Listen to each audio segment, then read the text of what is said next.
ప్రభువైన యేసుక్రీస్తు వారి నామంలో మీ అందరికీ నా హృదయపూర్వకమైన వందనాలు చెల్లిస్తున్నాను.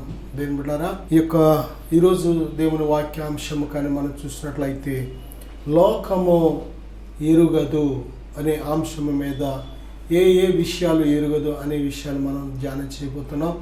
దేవుని వాక్యానికి వెళ్లే ముందుగా చిన్న ప్రార్థన చేసుకుందాం. పరిశుద్ధుడా, ఘనమైన తండ్రి, మహోన్నతుడా, వాక్యము ద్వారా మాట్లాడే దేవా, మాతో మాట్లాడండి ప్రభా. వినే చెవి, గ్రహించే హృదయం మా అందరికీ దయచేయి తండ్రి. మమ్మల్ని మీ స్వాధీనపరచుకునమని, మాట్లాడమని యేసుక్రీస్తు వారి నామములో అడుగుచున్నాను తండ్రి, ఆమేన్. దేవుని బిడ్డలారా, లోకము అనేది ఒక ప్రత్యేకమైన గుంపు. ప్రభు ఈ లోకం కోసం ఏమని చెప్తున్నారంటే, ఈ లోక స్నేహము దేవునితో వైరము అనే విషయాన్ని ప్రభు చెప్తున్నారు. లోకంతో స్నేహం చేయవాడు దేవునికి శత్రువు అగును అని బైబిల్ చెప్తుంది. లోక స్నేహం దేవునితో వైరం అని బైబిల్ చెప్తుంది. దేవుని బిడ్డలారా, ఈ లోకములో మనం ఉన్నాం, కానీ ఈ లోకము మనది కాదు. లోకంలో మనం ఉన్నాం, కానీ మనం లోకస్తులం కాదు. ఈ భూమి మీద ఉన్నంతకాలం, ఈ శరీరంతో ఉన్నంతకాలం ఈ లోకంలో ఉండాలి. ఈ లోకం అంటే ఈ భూమి మీద ఉన్న సమస్త మానవులలోంచి దేవుని యందు విశ్వాసం ఉంచిన వారిని పక్కకు తీస్తే మిగిలిన గుంపే లోకం. ఇందులో భక్తిహీనులు ఉండవచ్చు, అవిశ్వాసులు ఉండవచ్చు, దేవునిని ఎరుగని వారు. వీరందరూ ఎవరంటే దేవునిని ఎరుగని వారు, తెలియని వారు. ఇందులో రకరకాల జనాంగం, పాపులు ఉండవచ్చు, దుష్టులు ఉండవచ్చు, దుర్మార్గులు ఉండవచ్చు, తిరుగుబాటుదారులు ఉండవచ్చు, అసహ్యులు ఉండవచ్చు, భయంకరమైన శరీర సంబంధమైన కార్యాల చేత నడిపించబడేవారు ఉండవచ్చు, ప్రకృతి సంబంధులు ఉండవచ్చు, సాతాను సంబంధులు ఉండవచ్చు, ఎన్ని రకాల జనాభా అయినా ఉండవచ్చు. దీనికి ఒక పేరు లోకము. లోకము అనగానే మనుషులందరూ కాదు. ఇందులో పరిశుద్ధులు ఉన్నారు, నీతిమంతులు ఉన్నారు, విశ్వాసులు ఉన్నారు, దేవుని యందు భయభక్తులు కలిగిన వారు ఉన్నారు, దేవునిని ఎడతెగక నిత్యము సేవిస్తున్న వారు ఉన్నారు. దేవుని కోసం కష్టమైన, నష్టమైన, శ్రమైన, ఏదైనా సరే సంతోషంగా దేవుని కోసం బ్రతుకుచున్న గుంపు కూడా ఒకటి ఉంది. కాబట్టి ఆ గుంపులో మనం ఉన్నట్లయితే ఈరోజు ఈ వాక్యాంశం మనందరం కూడా వినాలి. ఈ లోకంలో మనం ఉన్నాం, కానీ లోకస్తులం కాదు. ఈ లోకంలో నుండి దేవుడు నిన్ను, నన్ను, మనను పిలుచుకొని ఏర్పాటు చేసుకున్నాడు. ఎంత గొప్ప ధన్యత! మనము దేవునికి ఎంతైనా కృతజ్ఞులు, ఎంతైనా దేవునికి స్తుతి చెల్లించవలసిన వారం. ఎందుకంటే ఒకవేళ మనము ఇంకా లోకంలో ఉన్నట్లయితే నశించిపోయేవారు. దేవుడు మనల్ని ప్రేమించి మనం నశించిపోవడం ఇష్టం లేక మనలను లోకంలో నుండి ఏర్పాటు చేసుకున్నాడు. లూకాసు వార్త 19వ అధ్యాయం 10వ వచనం కానీ మనం చూసినట్లయితే, నశించిన దానిని వెదకి రక్షించుటకు మనుష్య కుమారుడు వచ్చాడు. మన ఆత్మ మన పాపమును బట్టి నశించిపోయింది. మన ఆత్మ చేసిన పాపాన్ని బట్టి, పాపము వల్ల వచ్చి జీతమైన మరణము పొందుకోవలసి ఉంది, నిత్య నరకానికి వెళ్ళవలసి ఉంది. కానీ దేవుడు మనల్ని ప్రేమించి మన మీద తన శాశ్వతమైన కృపను చూపించాలని దేవుడు ఏం చేశాడో తెలుసా? ప్రియబిడ్డ, తన కుమారుడైన ప్రభువుని యేసుక్రీస్తు వారిని ఈ లోకానికి పంపించాడు. మానవుడు చేసిన పాపాన్ని, ప్రతి మనిషి భూమి మీద పుట్టి పెరిగి మరి జీవిస్తున్న ప్రతి మనిషి చేసిన సమస్త పాపములను, ఆ యేసుక్రీస్తు అనే గొర్రె పిల్ల మీద మోపి, ఆ ప్రభుని యేసుక్రీస్తునందు విశ్వాసం ఉంచిన వారిని తన బిడ్డలుగా అంగీకరిస్తున్నాడు, తన ఆత్మతో ముద్రిస్తున్నాడు. తన చిత్త ప్రకారం జీవిస్తున్న ప్రతి ఒక్కరిని కూడా, ఆయన ఆజ్ఞకు లోబడి జీవిస్తున్న ప్రతి ఒక్కరిని కూడా ఆయన సదాకాలము వారికి తోడుగా ఉండి వారి చేయబట్టుకుని నడిపిస్తున్నాడు. వారి అన్ని పరిస్థితుల్లో కూడా దేవుడు సహాయకుడిగా ఉన్నాడు. దేని బిడ్డ, ఈ సమయంలో ఎందుకు ఈ లోకం ఎరుగదు అంటే, ఈ లోకానికి దేవుడే తెలీదు. ఈ లోకము ఆయనను ఎరుగదు కనుక ఆయన యందు విశ్వాసం ఉంచిన వారిని కూడా ఎరుగదు. కొరింథీయులకు రాసిన మొదటి పత్రిక 1వ అధ్యాయం 21 నుంచి 22 వచనాలు చూస్తే, లోకము తన జ్ఞానము చేత దేవునిని ఎరుగకుండినందున, దేవుని జ్ఞానానుసారముగా లోకము తన జ్ఞానము చేత దేవునిని ఎరుగకుండినందున సువార్త ప్రకటనయను ఎర్రితనము చేత నమ్మువారిని రక్షించుటకు దేవుని దయాపూర్వక సంకల్పమాయెను. యూదులు సూచక క్రియలు చేయమని అడుగుచున్నారు, గ్రీసు దేశస్థులు జ్ఞానము వెదకుచున్నారు. అయితే మేము సిలువ వేయబడిన క్రీస్తును ప్రకటించుచున్నాము. ఆయన యూదులకు ఆటంకముగాను అన్యజనులకు వెర్రితనముగాను ఉన్నాడు కానీ యూదులకేమి గ్రీసు దేశస్థులకేమి పిలువబడిన వారికే క్రీస్తు దేవుని శక్తియు దేవుని జ్ఞానమునై ఉన్నాడు. దేవుని వెర్రితనము మనుష్య జ్ఞానము కంటే జ్ఞానము కలది, దేవుని బలహీనత మనుష్యుల బలము కంటే బలమైనది. లోకము తన జ్ఞానము చేత దేవునిని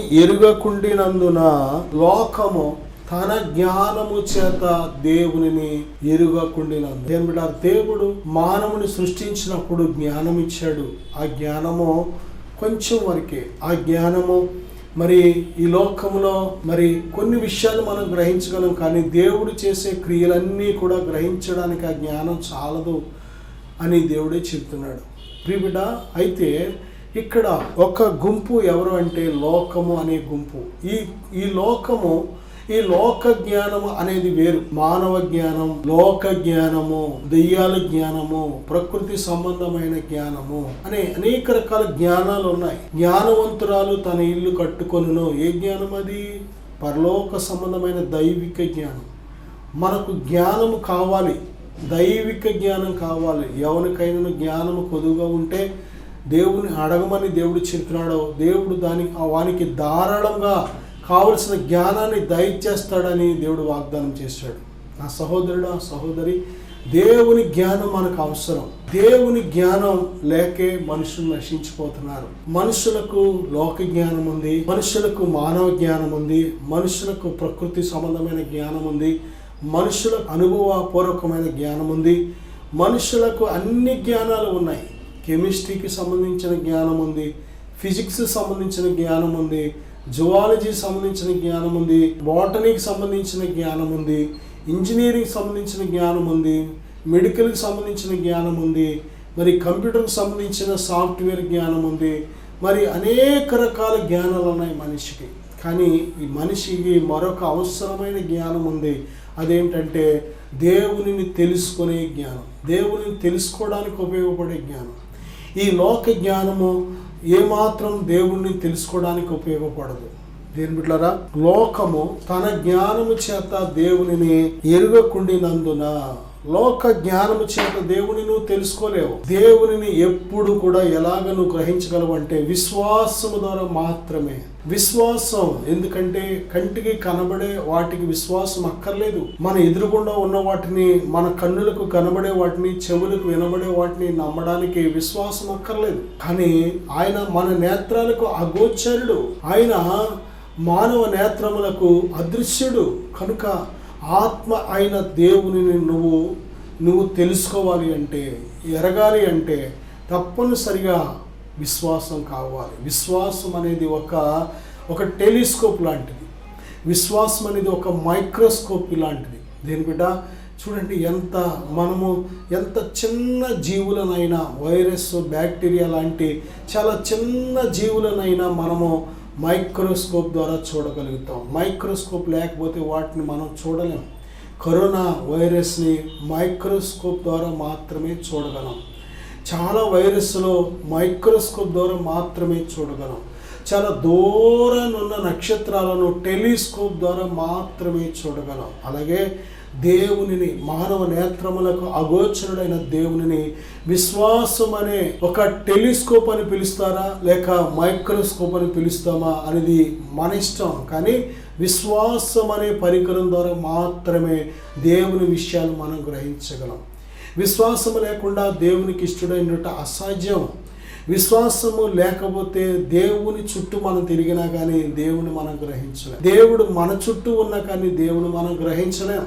దేవుడు చేతులు ఊపినా మనం గ్రహించలేం. దేవుడు మన వైపు చూస్తున్నా సరే మనం ఆయన చూడలేం. దేవుడు పెద్ద కేకలు వేసి అరిసినా సరే ఆయన స్వరం మనం వినలేం. కారణం, విశ్వాసము లేకుండా దేవునికి నీకు సంబంధం అనేది ఏమాత్రము కూడా ఏర్పడదు. నా సహోదరుడా, సహోదరి, దేవుని పిల్లలమైన మనము దేవునితో సహవాసం చేయాలి అంటే బైబిల్ చెప్తుంది, హానోకు దేవునితో నడిచాడు. ఎలాగ దేవుని స్వరం విన్నాడు, ఎలాగ దేవుని చూస్తూ ఉన్నాడు, ఎలాగ తన ఆత్మీయ జీవితం సాగిందంటే విశ్వాసము ద్వారా. విశ్వాసం, అబ్రహాము దేవుణ్ణి నమ్మాడు, అది అతనికి నీతిగా ఎంచబడింది. ప్రియబిడ్డలారా, విశ్వాసము లేకపోతే నోవహు ఓడ చేసుకునేవాడు కాదు. విశ్వాసము లేకపోతే అబ్రహాము తన యొక్క దేశము, బంధువులు, దేవుడు విడిచిపెట్టమన్న వాడిని విడిచిపెట్టేవాడు కాదు. విశ్వాసము లేకపోతే తన ఒక్కగానొక్క కుమారుని బలి ఇవ్వడానికి ఆ పర్వతం మీదకి తీసుకువెళ్ళేవాడు కాదు, కత్తి ఎత్తేవాడు కాదు. కానీ దేవుడు ఉన్నవాడు అనువాడు, సజీవుడు కనుక ఆ సమయానికి ఆయన, అబ్రహమా నీ చేతిలో ఉన్న కత్తిని కింద పడే, ఆ పిల్లవాడిని ఏం చెయ్యొద్దు అని దేవుడు మాట్లాడాడు. లేని వాటిని మనము ఉన్నవాటిగా, ఉన్న వాటిని లేని వాటిగా మనం పిలుచుకుంటూ ఉంటాం. కానీ ఉన్న దేవుణ్ణి మనము విశ్వసించడం అనేది ఇది గొప్ప సత్యం. ఇది దేని బిడ్డారా, ఆయన ఉన్నవాడు అనువాడు. అయితే మానవ నేత్రాలకు అగోచరుడు. వాక్యం మనం గ్రహించవలసిన విషయం ఏంటంటే, లేని దేవుడిని మనం విశ్వసించట్లేదు. లేక దేని బిడ్డారా, బైబిల్ చెప్తుంది ఆయన ఉన్నవాడు అనువాడు. ఆ యొక్క దేవునిని మనం దర్శించాలి అంటే, దేవునితో మనం మంచి ఆరోగ్యకరమైన సహవాసం చేయాలి అంటే మనము విశ్వసించాలంతే. విశ్వాసము అనేది దేవునితో మన స్నేహం, దేవునితో మన ప్రయాణానికి ప్రాముఖ్యమైన పునాది లాంటి. విశ్వాసం అనేది లేకపోతే దేవుని వద్దకు వచ్చిన మనము ఏమాత్రం దేవునితో సంబంధం, సహవాసం కొనసాగించలేము. కనుక విశ్వాసం చాలా ప్రాముఖ్యం. దేవునిని లోకం ఎందుకు తెలియలేదంటే లోక జ్ఞానము చేత. లోక జ్ఞానం ఉన్నవారికి విశ్వాసం ఉండదు, విశ్వాసం ఉన్నవారికి లోక జ్ఞానం ఉండదు. దేవుడారా, విశ్వాసంతో బ్రతికేవారు వెలిచూపును లెక్క చేయరు, వెలిచూపును బట్టి జీవించలేరు. వాళ్ళు విశ్వాసంతో జీవించేవారు వెలిచూపును బట్టి జీవించవలసిన పని లేదు. వెలిచూపును బట్టి జీవించేవారు ఏమాత్రం విశ్వాసానికి లోబడలేరు. విశ్వాసంతో పలికే ప్రతి మాట వారికి ఇర్రితనంగా ఉంటుంది, హేళనగా ఉంటుంది. విశ్వాసంతో మనం జీవిస్తున్నప్పుడు వారికి ఏమాత్రం అర్థం కాక వాళ్ళు చూస్తూ ఉంటారు. చూద్దాం, నమ్మిందంటే దేవుడిని ఎంతవరకు జరుగుతుందో, నమ్మాడంటే దేవుడు ఎంతవరకు చేస్తాడో నేను చూస్తానని వారు దేని బిడ్డారా ఎదురు చూస్తూ ఉంటారు. అయితే తప్పనిసరిగా నువ్వు విశ్వసించిన దేవుడు ఉన్నవాడు అనువాడు కనుక, ఆయన నీ విశ్వాసానికి తగిన గొప్ప ప్రతిఫలం ఇచ్చే దేవుడు కనుక, ఎవరైతే నీకు విరోధంగా నీ విశ్వాసాన్ని, దాని ఫలాలను చూడాలని ఎదురు చూస్తూ ఉంటారో వారు తప్పనిసరిగా వాటిని చూసి నువ్వు సేవించే దేవుణ్ణి వారు కూడా విశ్వసించగలుగుతారు. నా సహోదరుడా, సహోదరి, ఈ యొక్క సమయంలో లోకము ఎందుకు ఆయనను ఎరుగలేదంటే లోక జ్ఞానము చేత ఎరుగలేదు.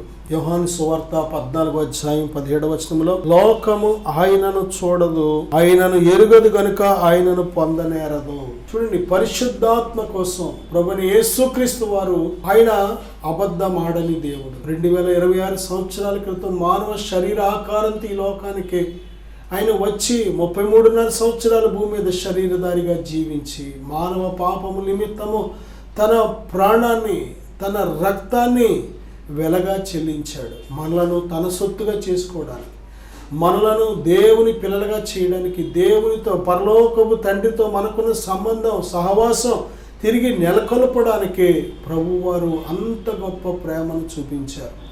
అయితే ఆ ప్రభువైన యేసుక్రీస్తు వారు మనకు ఎవరు పరిచయం చేశారు అంటే తన ఆత్మను పరిచయం చేశారు. పరిశుద్ధాత్మ, హోలీ స్పిరిట్. దేవుని బిడ్డరా, త్రియేక దేవుడు అనే సత్యాన్ని మనం గ్రహించాలి. యేసుక్రీస్తు ప్రభువారు పరిశుద్ధాత్మను పరిచయం చేశారు. యోహాను సువార్త 14 నేను తండ్రిని వేడుకొందును, ఆయన ఎల్లప్పుడూ మీ వద్ద ఉండుటకై మీకు వేరొక ఆదరణకర్తను నీ వద్దకు పంపించునని. ప్రియబిడ్డ, ఆయన ఆది నుండి ఉన్నాడు. ఆది నుండి దేవుని ఆత్మ జలముల పైన అల్లాడుచుండెను అనే మాటను మనం చూస్తాం. దేవుని బిడ్డరా, భూమిని ఆకాశాన్ని రవ్వంత చేయకమునిపే ఆది నుండి కూడా ప్రభువైన యేసుక్రీస్తు వారు, పరిశుద్ధాత్ముడు, పరలోకము తండ్రి ముగ్గురు సమానమైన వారిగా ఉన్నారు, ఉన్నవారుగా ఉన్నారు. వారు ఒక్కరిగా ఉన్నారు. ఒకే ఆత్మ, ఒకే తీర్మానం, ఒకే దేని మీద ఆలోచన, ఒకే నిర్ణయం, సమస్తము ఒక్కటిగా ఉన్నారు వారు. కాబట్టి ఈ యొక్క మర్మము ఇది గొప్పది. ఇది దేని ప్రియబిడ్డ, మనను సిద్ధపరచడానికి, మనలో పరలోకపు తండ్రి నివాసం ఉండాలి అంటే ముందుగా ఆయన తన ఆత్మను పంపించి మనల్ని సిద్ధపరచడం, తన కుమారుని పంపించి మన మీద ఉన్న పాప దోషమును కడిగి తన పరిశుద్ధాత్మతో మనల్ని సిద్ధపరచడానికి, తన నిత్యత్వంలో మనము ఆ యొక్క సహవాసం చేయడానికి తన ఆత్మని లోకానికి సంచకరువుగా ప్రతి బిడ్డకు ఆయన యందు విశ్వాసం ఉంచిన ప్రతి ఒక్కరికి కూడా పరిశుద్ధాత్మ అనే సంచకరువుని దేవుడు దయచేస్తాడు. పరిశుద్ధాత్మ లేనివాడు ఆయన వాడు కాడు. ఆయన ఆత్మ చేత ఎందరు నడిపించబడతారో వారందరూ దేవుని కుమారులై ఉంటారు అని వాక్యం స్పష్టంగా చెబుతుంది. ఆత్మను పొందుకున్నామా మనం? పరిశుద్ధాత్మ చేత నడిపించబడుతున్నామా? పరిశుద్ధాత్ముడు ప్రేమ, సంతోషం, సమాధానం, దీర్ఘశాంతం, దయాళత్వం, మంచితనం, విశ్వాసము, సాత్వికము, ఆశా నిగ్రహం అనే గొప్ప అద్భుతకరమైన 9 గుణలక్షణములు కలిగిన వారు. ఆయన దేవుని స్వరూపం. ఆయన పరిశుద్ధాత్ముడు దేని బిడ్డారా కృపకు మూలమగు ఆత్మ, దత్తపుత్రాత్మ, మన పక్షముగా దేని బిడ్డారా ప్రార్థన చేసే ఆత్మ, ఉచ్చరింప సఖ్యము కాని మూలుగులతో మనకు సహాయం చేసే ఆత్మ, ఆలోచన చెప్పే ఆత్మ, బలమిచ్చే ఆత్మ, మనం నడవలసిన మార్గాన్ని మనకు బోధించే ఆత్మ, ప్రభువైన యేసుక్రీస్తు వారు చెప్పిన ప్రతి వాక్యాన్ని మనకు జ్ఞాపం చేసే ఆత్మ, ఎల్లప్పుడూ ప్రభువైన యేసుక్రీస్తు వారిని మహిమపరిచే ఆత్మ. దేని బిడ్డారా ఆ యొక్క పరిశుద్ధ ఆత్మ ఎందుకు ఈ లోకం తెలుసుకోవట్లేదంటే తండ్రిని తెలుసుకోలేదు కనుక కుమారుని తెలుసుకోలేదు, కుమారుని తెలుసుకోలేదు కనుక పరిశుద్ధాత్మను కూడా తెలుసుకో. నా సహోదరుడా, దేవునినే తెలుసుకోలేదు కనుక ఆయన విశ్వాసంతో జీవిస్తున్న మనలను కూడా ఎరుగదు లోకం. లోకము ఆయనను చూడదు, ఆయనను ఎరుగదు కనుక ఆయనను పొందనేరదు. అసలు పరిశుద్ధాత్ముడా మాలోకి రండి, మమ్మల్ని నడిపించండి అని ఏ ఒక్కరు కూడా ఆయనను ఎరుగని వారు ప్రార్థన చేయలేరు. యేసుని ఎరిగిన వారే పరిశుద్ధాత్మను కోరుకుంటారు. యేసుని ఎరిగిన వారే పరిశుద్ధాత్మకు చోటు ఇవ్వగలుగుతారు.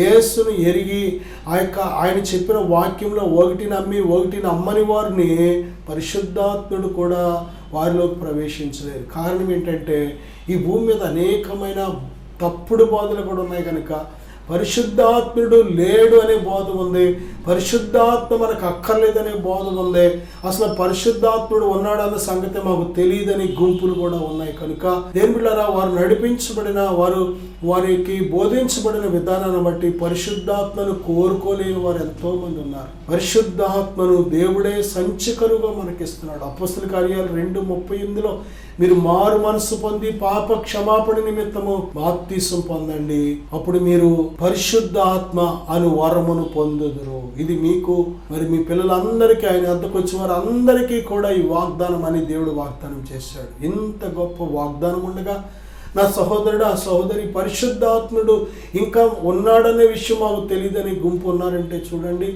ఎంత భయంకరమైన, మరి ఎంతమంది మనుష్యులు భయంకరంగా ప్రభు అయిన యేసుక్రీస్తు వారు పరిచయం చేసిన తన పరిశుద్ధాత్మను ఆయన వాగ్దానం చేసిన తన ఆత్మను పొందలేని వారు ఎంతమంది ఉన్నారు ప్రిబిడ.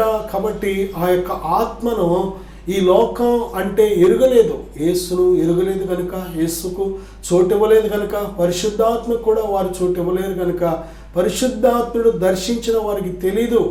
పాపాన్ని గురించి ఒప్పింపు చేస్తూ ఉంటాడు ఆయన, కానీ వారు దేవుడు ఒప్పింపు చేస్తున్నాడనే విషయాన్ని వారు గ్రహించరు. యేసుక్రీస్తు ప్రభువారు దయచేసిన పరిశుద్ధాత్మ నిజము, ఇది సత్యం. ఇది నా సహోదరుడా సహోదరి, ఇర్మియా గ్రంథం 9:3 నన్ను ఎరుగక కీడు వెంట కీడు చేయుచు ప్రవర్తించుచున్నారు. దేవునిని ఎరుగని జనాంగం పరిస్థితి. దేవులారా, దేవునిని ఎరిగినట్లయితే, దేవునికి లోబడే మనసు ఉన్నట్లయితే మరి పాపము చేయకుండా, కీడు చేయకుండా, దోషాలు చేయకుండా, అపరాధాలు చేయకుండా పరిశుద్ధాత్ముడు సహాయం చేస్తాడు. ఆత్మానుసారముగా నడుచుకుంటున్నప్పుడు శరీర క్రియలు ఏమాత్రం మన మీద ఏలుబడి చేయలేవు. ఆత్మకు లోబడి జీవిస్తున్నప్పుడు శత్రువైన సాతాను ఏమాత్రం మన మీద ఇక అధికారం వాడు చేయలేడు. పాపం మన మీద ప్రభుత్వం చేయలేదు. కానీ ఎప్పుడైతే దేవుని ఆత్మకు మనం చోటివ్వమో, దేవుని ఎరుగని స్థితిలో మనం ఉంటామో, ఇక కీడు వెంట కీడు మనుషులు చేస్తూ ఉంటారు. హోషేయ గ్రంథం 5:4 వారిలో వ్యభిచార మనస్సు ఉండుట వలన వారు యెహోవాను ఎరుగక ఇందురు. వారిలో వ్యభిచార మనసు ఉండుట వలన వారు ఏమాత్రము కూడా దేవునిని ఎరుగరు అని బైబిల్ స్పష్టంగా చెప్తుంది. వ్యభిచార మనసు.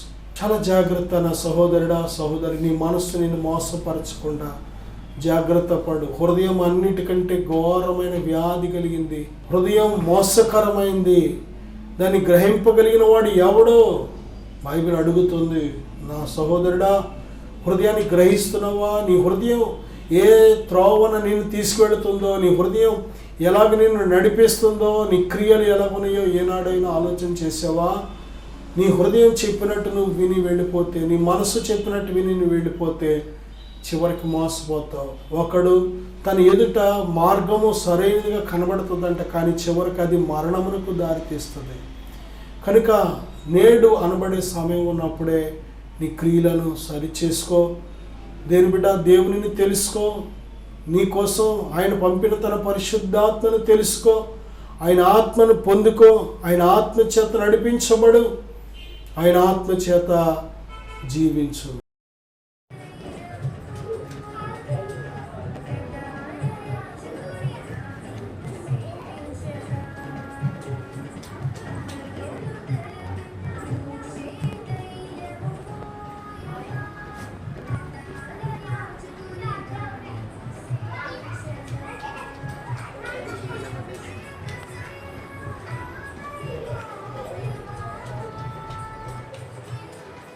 దేవుని నామానికి వందనాలు, దైవజనులకు వందనాలు, లైవ్లో చూస్తున్న మీ అందరికీ నా వందనాలు. నా పేరు గిరి. నేను తాడేపల్లిలో ఉంటాను. ఒక చిన్న జ్యువెలరీ షాప్లో వర్క్ చేస్తూ ఉంటాను.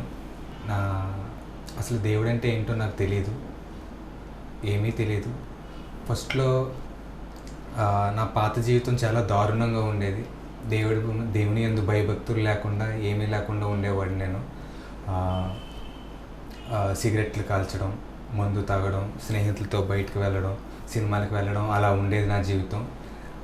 దేవుడు అంటే అసలు ఏమిటో తెలియదు. దేవుడు ఉన్నాడా అనే ఆలోచన కూడా నాకు ఉండేది కాదు. మన కోసం ఒకరు ప్రాణం పెట్టారని కానీ అది కానీ ఏమీ ఉండేది కాదు. నా జీవితం నా ఇష్టానుసారంగా ఇంట్లో తల్లిదండ్రుల మాట వినకుండా ఫ్రెండ్స్తో తిరగడం, సినిమాలకు వెళ్ళడం, తాగడం లాంటివి చేసేవాడిని. కానీ ఒకరోజు మా ఇంటి దగ్గరున్న దైవజనులు ఒకసారి నన్ను సన్నిధికి తీసుకెళ్ళారు. చిన్నతనం అప్పుడు ఏమీ తెలీదు. వారితో పాటు సరదాగా వెళ్ళేవాడిని కానీ అంత చిన్నప్పుడు కదా, అసలు ఏమీ తెలిసేది కాదు. వెళ్ళేవాడిని, వచ్చేవాడిని. కానీ అలా చిన్నతనంలో దేవుని దగ్గరికి వెళ్ళడం, వాక్యం వినడం ద్వారా ఏమో కానీ వెళ్ళేవాడిని. 1 సంవత్సరం అలా వెళ్ళేవాడిని. తర్వాత నేను దేవునికి చాలా దూరం అయిపోయాను. చిన్న కారణాల వల్ల హైదరాబాద్ వెళ్ళాను. హైదరాబాద్ వెళ్ళడం వల్ల ఇంకా దారుణమైన స్థితికి నేను వెళ్ళిపోయాను. సిగరెట్లు కాల్చడం, సినిమాలు చూడడం వంటివి దేవుడికి పూర్తిగా వ్యతిరేకంగా ఉండేవాడిని. కానీ ఒకరోజు నా మనసుకు అనిపించింది, నువ్వు చర్చికి వెళ్ళేవాడివి, బైబిల్ చదివేవాడివి, దేవుని వాక్యం వినేవాడివి కదా, ఏమైందని నా మనసుకు అనిపించేది. అది నేను లెక్క చేసేవాడిని కాదు. ఫ్రెండ్స్తో, స్నేహితులతో పాటు నా ఇష్టానుసారంగా వెళ్ళేవాడిని.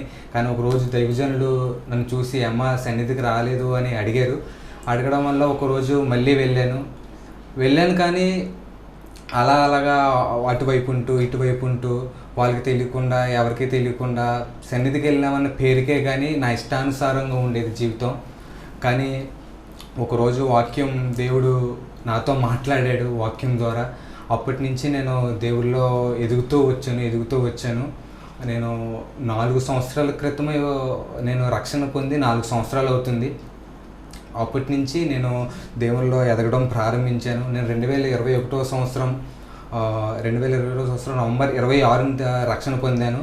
దేవుడు నాకు మంచి రక్షణనిచ్చాడు. దేవుడు అనేక కార్యాలు నా జీవితంలో దేవుడు చేశాడు. రక్షణ పొందిన ముందు నా జీవితం చాలా దారుణంగా ఉండేది. స్నేహితులతో బూతులు మాట్లాడడం కానీ, లేకపోతే స్నేహితులతో తిరగడం కానీ మరీ దారుణంగా ఉండేది నా జీవితం.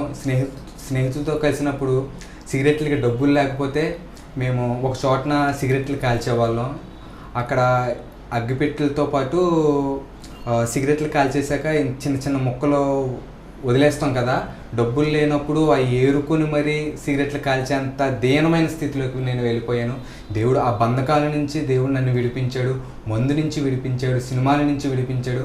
అలా అలా వాక్యం వింటూ నవంబర్ 26, 2021 సంవత్సరంలో నేను రక్షణ పొందిన కానించి దినదినము నా స్థితి, నా ఆత్మీయ స్థితి పెరగడం ప్రారంభించింది. అలాగే ఒకసారి మా సన్నిధిలోనే దైవజనులు ఎన్ఎన్టీ వాటర్ ప్రార్థన చేయడం ప్రారంభించారు. నేను అది విన్నాను. అక్కడ స్వస్థత జరుగుతుందంట అని నేను విన్నాను. ఆ రోజు నేను ఎన్ఎన్టింగ్ వాటర్ ప్రార్థన చేసే రోజు నేను వెళ్ళిన రోజు నాకు ఇప్పటికీ ఇంకా నా మనసులో ఉంది. దేవుడు ఆయన ఆత్మతో నింపడం నేను గుర్తుంచుకున్నాను. అది మొదటిసారిగా నా జీవితంలో జరగడం వలన నేను ఇప్పటికీ నా మనసులో ఉండిపోయింది. దైవజనుడు అలా చెయ్యి మీద పెట్టి ప్రార్థన చేస్తున్నప్పుడు నేను కళ్ళు మూసుకున్నాను.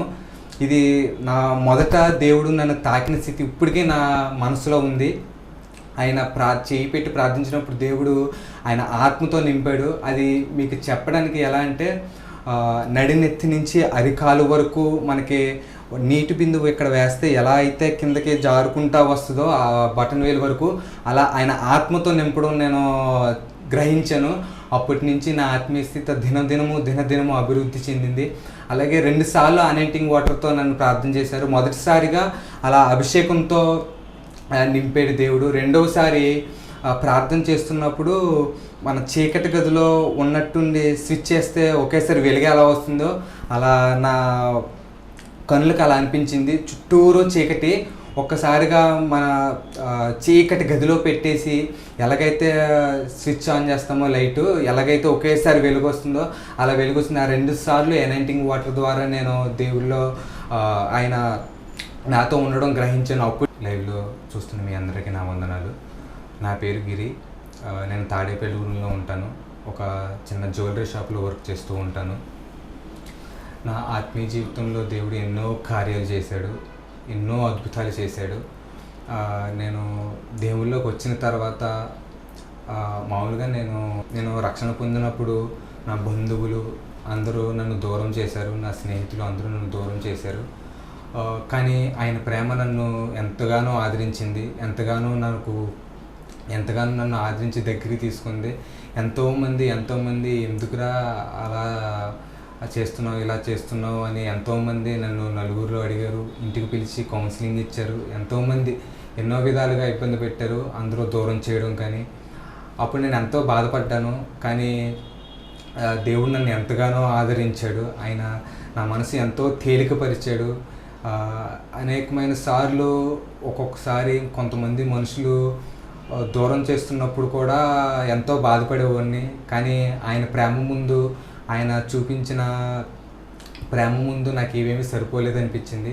కానీ దేవుడు నా జీవితంలో ఎన్నో కార్యాలు చేశాడు, ఎన్నో అద్భుతాలు చేశాడు. నా మనసు అప్పటి నుంచి నెమ్మదిగా ఉంది. దేవుడు అనేక కార్యాలు నా జీవితంలో చేశాడు.